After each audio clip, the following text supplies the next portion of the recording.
আফগানিস্তানে ক্ষমতার পালাব দলের প্রায় ২.৫ বছর পরে নতুন করে কূটনৈতিক তৎপরতা শুরু করল নরেন্দ্র মোদী সরকার। বিদেশ মন্ত্রকের পাকিস্তান আফগানিস্তান ইরান বিষয়ক যুগ্ম সচিব জেপি সিংহ সহ ভারতীয় কূটনীতিকদের একটি দল কাবুলে গিয়ে বৃহস্পতিবার রাতে বৈঠক করেছে তালিবান সরকারের বিদেশমন্ত্রী ওয়াকিল আহমেদ মুত্তাওয়াকিলের সঙ্গে। সপ্তাহ তিনেক আগেই তালিবান শাসিত আফগানিস্তানের সঙ্গে আনুষ্ঠানিকভাবে কূটনৈতিক সম্পর্কের সূচনা করেছিল চীন। কূটনীতি বিশেষজ্ঞদের একাংশের মতে আফগানিস্তানকে বেজিংয়ের কবলে পড়া আটকাতেই নয়াদিল্লির এই পদক্ষেপ।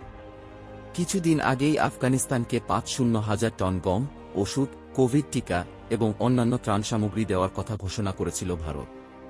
তালিবান সরকারের এক মুখপাত্র জানিয়েছেন, বৃহস্পতিবারের বৈঠকে দ্বিপাক্ষিক অর্থনৈতিক সহযোগিতা বৃদ্ধি, ট্রানজিট রুটের মাধ্যমে দ্বিপাক্ষিক বাণিজ্য, দুর্নীতি মোকাবিলা এবং আইএস, খোরাসান, জঙ্গিদমনের মতো বিষয়ে আলোচনা হয়েছে। প্রসঙ্গত, আফগানিস্তানের মাটি ব্যবহার করে ইরানের চাবাহার বন্দরের মাধ্যমে বাণিজ্যিক লেনদেন বাড়াতে বেশ কিছুদিন ধরেই সক্রিয় ভারত। গৃহযুদ্ধের মাধ্যমে ২.৫ বছর আগে ক্ষমতা দখল করলেও এখনও রাষ্ট্রপুঞ্জে স্বীকৃতি পায়নি আফগানিস্তানের তালিবান সরকার। ভারত, আমেরিকা, ব্রিটেন সহ বিশ্বের অধিকাংশ দেশের সঙ্গেই তাদের স্বীকৃত কূটনৈতিক সম্পর্ক নেই। এই পরিস্থিতিতে বিদেশ মন্ত্রকের উচ্চপদস্থ আধিকারিকের সঙ্গে তালিবান সরকারের বিদেশমন্ত্রীর বৈঠক কূটনৈতিকভাবে তাৎপর্যপূর্ণ বলে মনে করা হচ্ছে। প্রসঙ্গত, ২০২১ সালের ৫ অগস্ট কাবুল সহ আফগানিস্তানের অধিকাংশ এলাকা দখল করেছিল তালিবান বাহিনী।